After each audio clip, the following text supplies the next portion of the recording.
어떤 사람이 그 건망증과 치매를 구분하는 것을 이렇게 얘기를 했어요. 한번 잘 들어보시기 바랍니다. 내가 건망증인지 치매인지.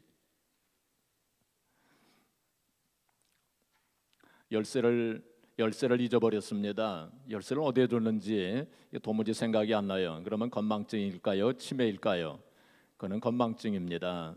그런데 열쇠를 보고서 이게 어디에 쓰는가 이걸 잘 모르면 이건 치매입니다.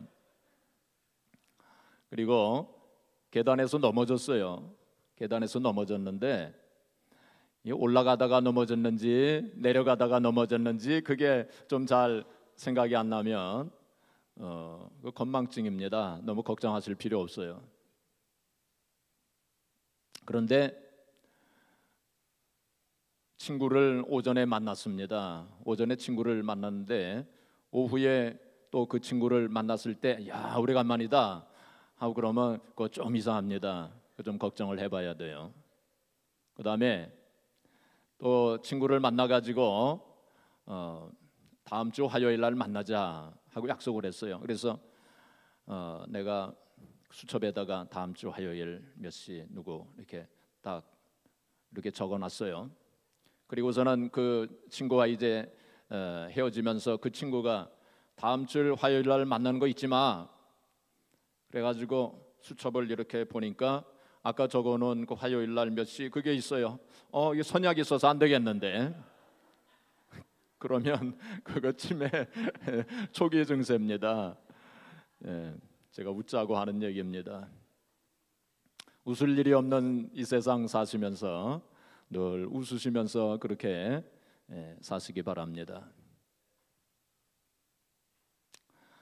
전문가들이 얘기하기를 치매에 걸리지 않기 위해서는 꾸준한 활동이 필요하답니다. 그리고 또 적당한 운동이 필요하고 그리고 또 중요한 게 하나 있어요. 그건 뭐냐면 늘 즐거운 마음 갖는 게 중요하답니다. 그래서 기뻐하면서 사는 거 그거 중요하다는 것입니다. 그래서 오늘 이 기쁨에 대해서 좀 얘기하려고 하는 것입니다.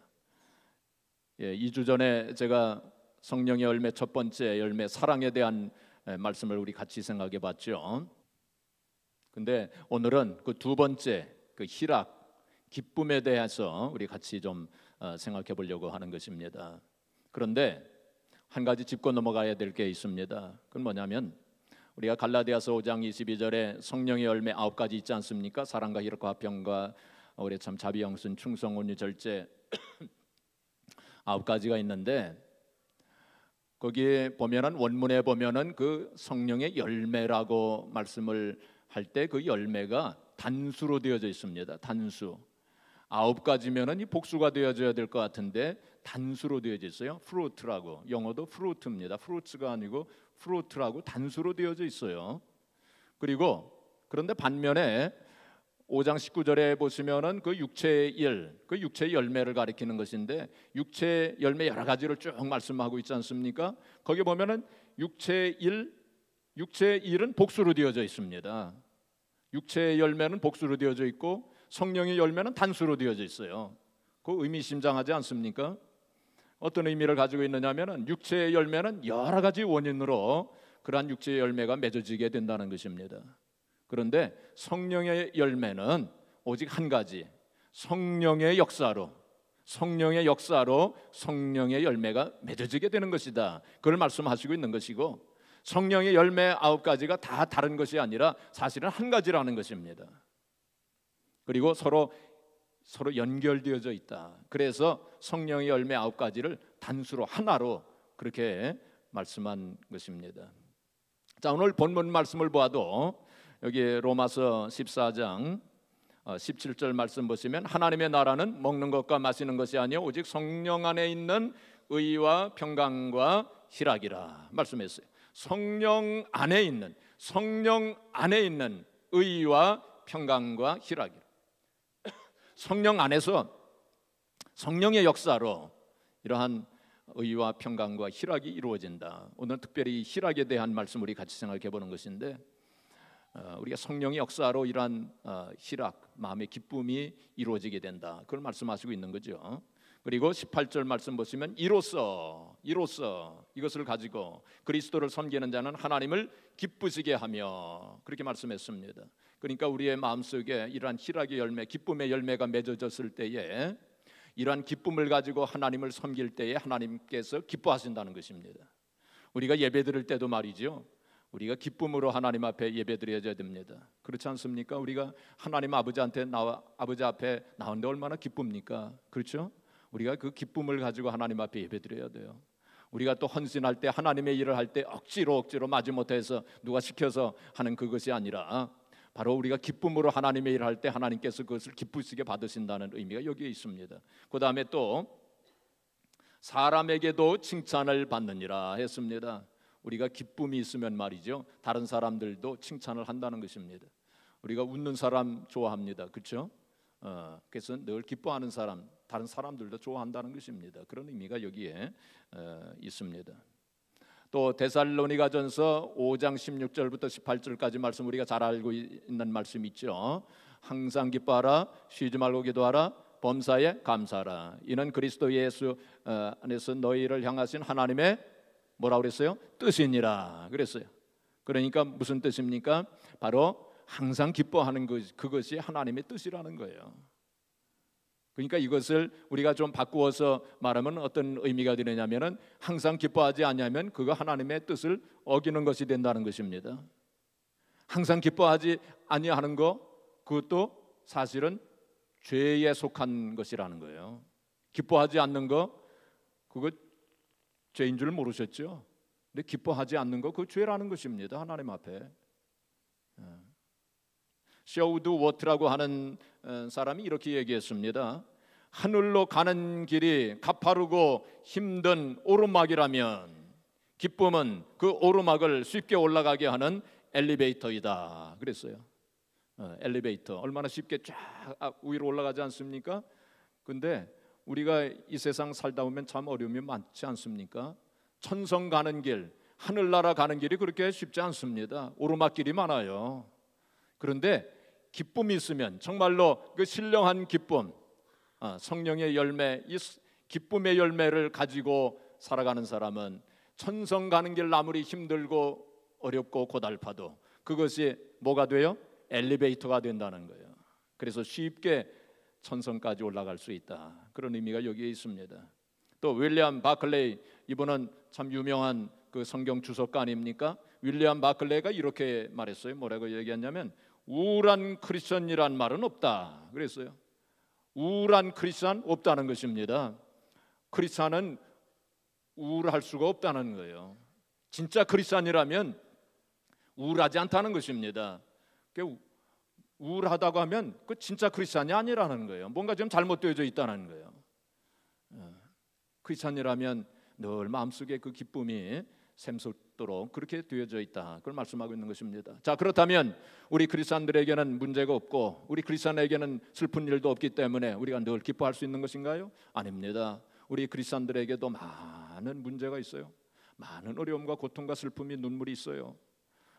그래도 우리가 어떤 상황 속에서도 기뻐할 수 있는 것은 우리에게는 기뻐할 수 있는 그러한 충분한 이유가 있기 때문입니다. 그래서 오늘 이 시간에 어떤 상황 속에서도 우리가 기뻐할 수 있는, 또 기쁨의 열매를 맺을 수 있는 그 이유가 무엇인가, 세 가지를 잠깐 생각을 해보겠습니다. 첫째로 어디에서 오는 기쁨이 있느냐 하면 믿음에서 오는 기쁨이 있어요. 어디에서 와요?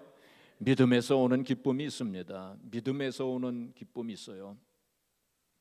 세상에서도 물론 기쁨이 있습니다. 세상 사람들도 기쁨을 체험하면서 그렇게 삽니다. 그러나 세상에서 오는 그러한 기쁨이라고 하는 것은 일시적입니다. 그리고 빼앗기는 기쁨이에요. 어떤 사람이 큰 집을 샀습니다. 꿈에도 그리던 집을 샀대요. 그래가지고 너무 기뻐가지고 그날 밤 이사 간 날 잠을 이루지 못했답니다. 방바닥도 만져보고 벽도 이렇게 만져보면서 밤새도록 잠을 못 자고 그렇게 기뻐했답니다. 그런데 하루 이틀 이렇게 지나가면서 나중에 한 달쯤 되니까 그 기쁨이 다 시들어지더라는 거예요. 그래서 그렇게 좋았던, 그렇게 기뻐했던 집도 뭐 그냥 지루하게 느껴지더라는 것입니다. 세상 기쁨이라고 하는 것은 그래요. 세상에서 주는 기쁨, 물질이라든지 권세, 명예, 무슨 성공 이러한 것도 우리에게 기쁨을 주기는 하지만은 그러나 일시적입니다. 그리고 빼앗기는 기쁨이에요. 그러나 믿음에서 오는 기쁨, 믿음에서 오는 기쁨은 영원한 것입니다. 믿음에서 오는 기쁨은 빼앗기는 법이 없어요. 왜 그럴까요? 그것은 주님께서 주시는 기쁨이기 때문에. 누가 주시는 기쁨입니까? 주님께서 주시는 기쁨이에요. 우리에게 주님께서 주시는 기쁨이 있어요. 요한복음 15장 1절에 보시면 내가 너에게 이것을 이름은 내 기쁨이 너희 안에 있어. 누구의 기쁨이에요? 내 기쁨, 바로 예수님의 기쁨이에요. 내 기쁨이 너희 안에 있어 너희 기쁨을 충만케 하려 함이니라. 그렇게 말씀을 했습니다. 여러분 한번 생각해 보세요. 예수님의 기쁨이 내 안에 있다고 하는 거 한번 생각을 해보세요. 얼마나 참 영광스러운 일입니까? 예수님의 기쁨이 내 안에 있다. 예수님은 어떤 기쁨을 누리셨을까요? 물론 성경에 보면은 예수님께서 웃으셨더라 하는 그런 말씀은 없어요. 그런데 예수님께서는 늘 기쁨 속에 사셨을 것입니다. 우리가 알지 못하는 참으로 상상할 수 없는 신령한 천상의 그러한 기쁨 속에서 주님은 늘 사셨을 것입니다. 그런데 그 기쁨을 우리에게 주신다는 거예요. 예수님의 기쁨을 우리에게 주시겠다고 그렇게 말씀을 하신 것입니다. 그렇기 때문에 예수님의 기쁨을 가진 사람은 세상에서 그것을 빼앗을 적 없어요. 예수님의 기쁨을 가진 사람은 영원한 기쁨을 소유한 것입니다. 바로 예수님께서 주시는 기쁨, 믿음으로 말미암아 얻어지는 이 기쁨을 가진 사람은 어떤 환경 속에서도 기뻐할 수 있는 이유를 가진 사람입니다. 그래서 바울과 실라는 빌립보 감옥에서 참 힘든 그러한 상황이었지만은 세상 사람들이 그런 것이 있다면 도저히 기뻐할 수 없는 그런 상황이었지만은 그러나 그 바울과 실라는 그 빌립보 감옥 안에서도 기뻐하면서 하나님 앞에 찬송을 드렸던 것입니다. 그리고 바울 사도는 빌립보서 4장 4절에 뭐라고 말씀했습니까? 주 안에서 항상 기뻐하라. 내가 다시 말하노니 너희는 기뻐하라 하고 이렇게 말씀을 하신 거 아닙니까? 바울 사도 자신이 주 안에서 늘 기뻐할 수 있었기 때문에 주 안에서라고 하는 것은 주님께서 주시는 믿음 안에서 또 주님께서 나와 함께 하신다고 하는 그 믿음 가지고 또 주님께서 주시는 그 기쁨을 가지고 항상 기뻐하라. 어떤 상황과 형편 속에서도 늘 기뻐하라고 그렇게 말씀한 것입니다. 바로 이러한 믿음을 가진 성도들은 또한 주님께서 주시는 이 기쁨을 가진 성도들은 예수님 때문에 주님 때문에 고난을 받아도 주님 때문에 핍박을 받아도 오히려 더 기뻐하게 되는 것입니다. 우리가 사도행전에 보면은 초대교회 성도들이 예수님을 증거하다가 또 복음을 증거하다가 붙잡혀 가지고 매를 맞기도 하고 핍박을 받고 능욕을 당하고 그럴 때 성경은 뭐라고 말씀했냐면 그들이 기뻐하더라 그랬어요. 그들이 매를 맞고 능욕을 당했는데 그들은 기뻐하더라 그랬습니다. 예수님 때문에 내가 이런 고난을 받는구나, 예수님 때문에 내가 이런 핍박을 받는구나 하면서 오히려 그들이 기뻐했다. 그 세상 사람들이 이해하지 못하는 그러한 기쁨이에요. 지금으로부터 800여 년 전에 성 프란시스라고 하는 분이 사셨어요. 성자라 불렸던 그러한 분이죠. 이분에게 이런 유명한 일화가 있습니다. 하루는 그의 제자 레오라고 하는 사람에게 이렇게 성 프란시스가 이렇게 얘기했다고 합니다. 여보게, 자네가 안진뱅이를 일으키고 소경의 눈을 뜨게 하고 귀머거리의 귀를 듣게 하고 그리고 귀신들을 내어 쫓는다 할지라도 거기에 완전한 기쁨은 없네 라고 그렇게 얘기했대요. 그리고 또 성 프란시스가 또 말하기를 자네가 성경을 통달하고 모든 예언을 할지라도 거기에 완전한 기쁨은 없네. 그리고 또 말하기를 자네가 천사의 말을 할지라도 그리고 이 세상의 모든 동식물에 대한 모든 지식을 다 소유하고 또 이 세상의 모든 지식을 다 소유하고 있다 할지라도 거기에 완전한 기쁨은 없네 그랬어요. 그러면서 또 말하기를 자네가 이 세상의 수많은 영혼들을 전도하고 구원했다 할지라도 거기에 완전한 기쁨은 없네 그랬어요. 그러니까 이 레오라고 하는 제자가 그 말을 들으면서 은근히 화가 났어요. 그래서 묻기를, 선생님, 그러면 도대체 완전한 기쁨은 어디에 있다는 것입니까? 하고 질문을 했대요. 그때 성 프란시스가 아주 유명한 말을 했어요. 한번 잘 들어보시길 바랍니다. 좀 이해하기 힘든 그러한 말이에요.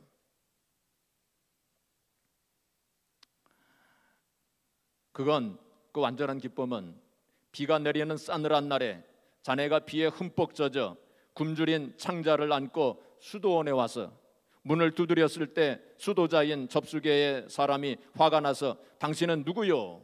하고 묻기에 자네가 나는 형제요 하고 대답하자 당신은 게으름뱅이요 여기서 나가요 하는 말을 듣고도 자네가 불평하지 않고 참는다면 그건 완전한 기쁨이지. 이해가 되세요?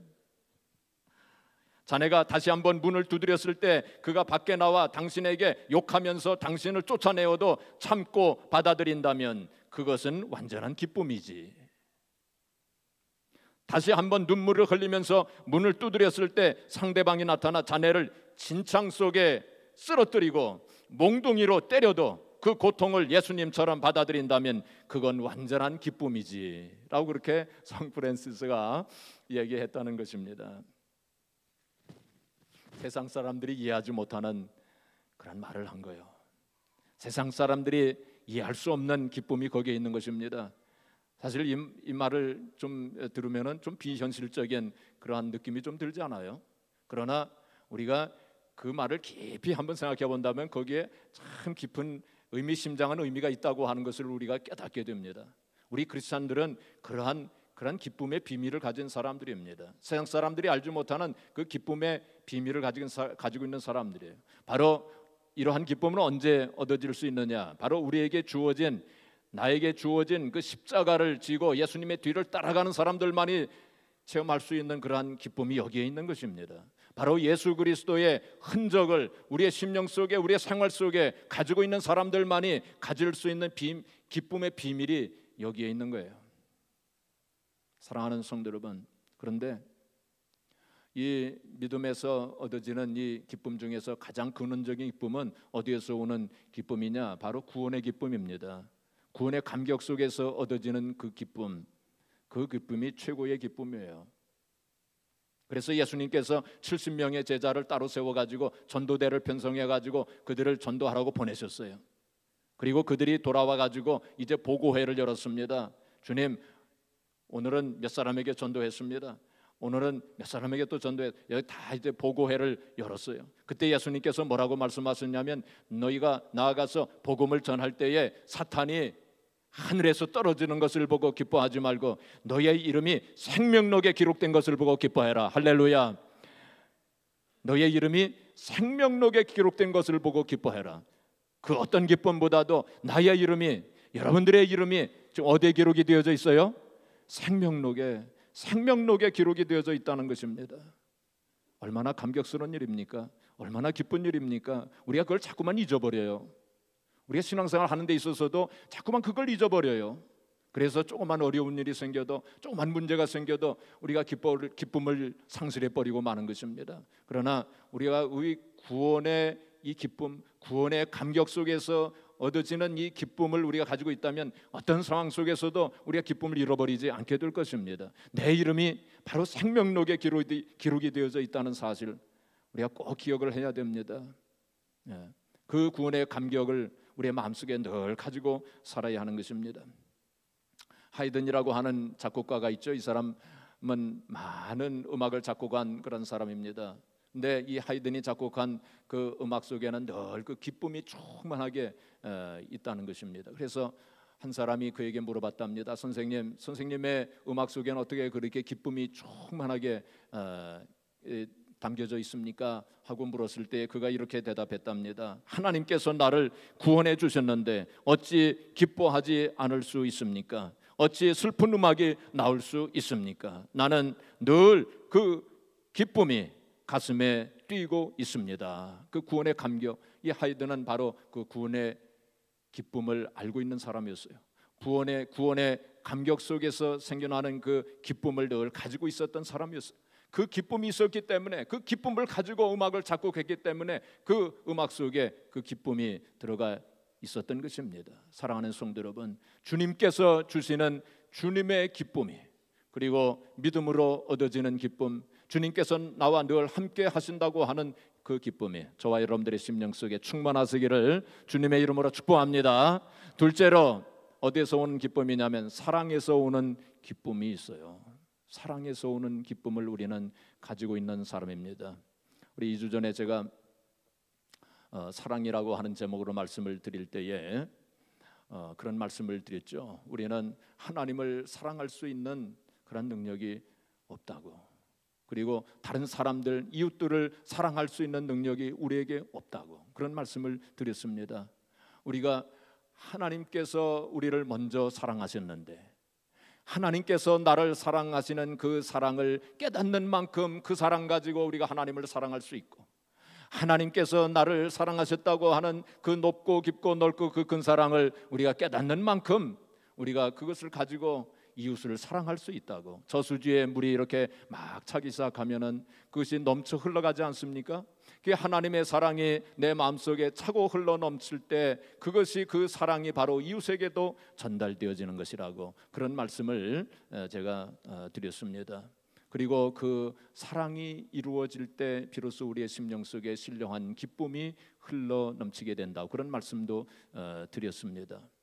그래서 사랑의 교제, 사랑의 교제에 기쁨이 있어요.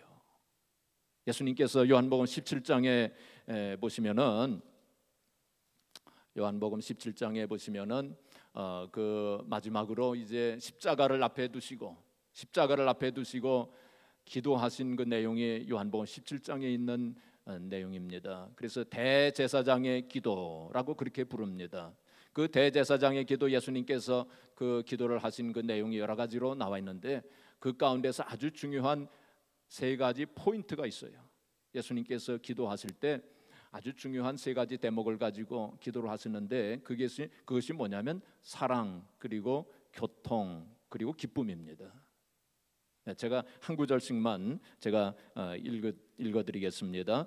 요한복음 17장 23절에 보시면, 내가 그들 안에 있고 아버지께서 내 안에 계시어 그들로 온전함을 이루어 하나가 되게 하려 함은 아버지께서 나를 보내신 것과 또 나를 사랑하신 같이 그들도 사랑하신 것을 세상으로 알게 하려 함이로소이다. 여기에 하나님과 주님과의 사랑, 그리고 주님께서 우리를 사랑하신다고 하는 것, 또 우리가 이웃들을 사랑하신다는 그 사랑에 대한 말씀이 여기에 있습니다. 자, 그 다음에 21절에 보시면, 아버지여 아버지께서 내 안에, 내가 아버지 안에 있는 것 같이 그들도 다 하나가 되어 우리 안에 있게 하사 세상으로 아버지께서 나를 보내신 것을 믿게 하옵소서. 이게 교통입니다.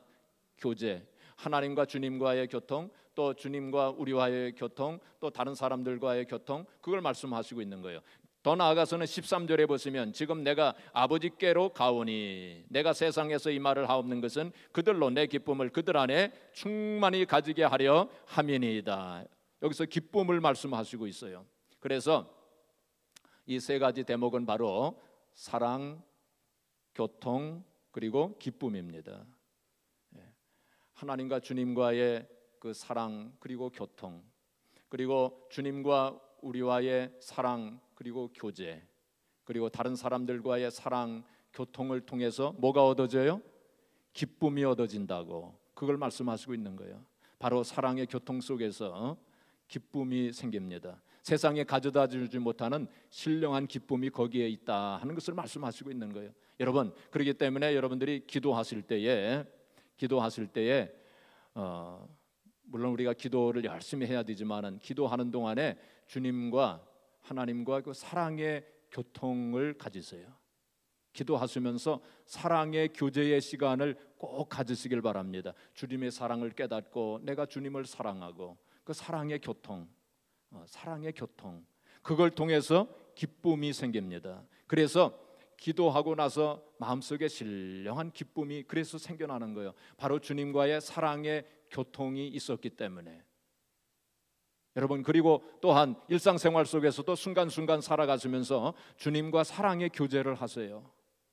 성령님과 사랑의 교제를 하세요. 그럴 때 뭐가 넘칩니까? 기쁨이 넘치게 된다는 거예요. 이걸 한번 깊이 한번 생각해 보시기 바랍니다. 그리고 다른 사람들과의 관계 속에서도 이렇게 용서하시면서 사랑하시면서 그렇게 사세요. 그럴 때 기쁨이 회복이 됩니다. 남을 늘 미워하고 원수 갚으려고 하고 한번 두고 보자 하는 그런 마음이 있을 때 이 기쁨이 없어요. 우리 마음속에 그 용서하고 사랑하고 그럴 때 내 마음속에 기쁨이 회복이 되어지는 것입니다. 그래서 아까 제가 말씀드린 대로 그 빌립보서 4장 4절에 보면 주 안에서 항상 기뻐하라 내가 다시 말하노니 기뻐하라 하고 말씀하시고 바로 그 5절에 바로 그 밑에 5절에 뭐라고 말씀하고 있느냐면은 모든 사람에게 관용을 나타내라 그랬어요.